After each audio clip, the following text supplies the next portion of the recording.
In het Drafter ziekenhuis Nijsmellingen wie een trouwceremonie.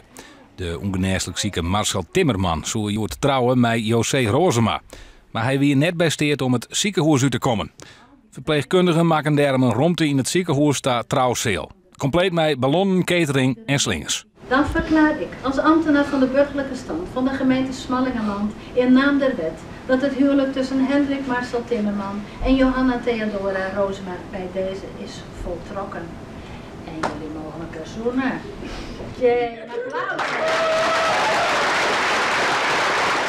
En de Ljouters Joop en Kobi Adema die ben je het zondag getrouwd. En dan komt er een soort bezitten en de burgemeester. Van het lokwenskje, maar jou zondag hier hou ik. Ik wens je jou een mooie dijtaar.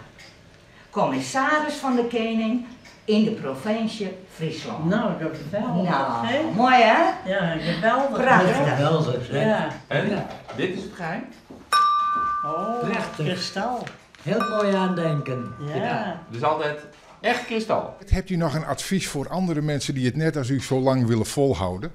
Nou, een begrip hebben voor elkaar en ieder zijn eigen standpunt eerbiedigen.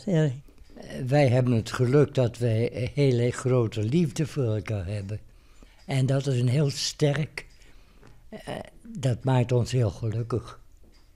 En daardoor gebeurt het allemaal ook zo fijn.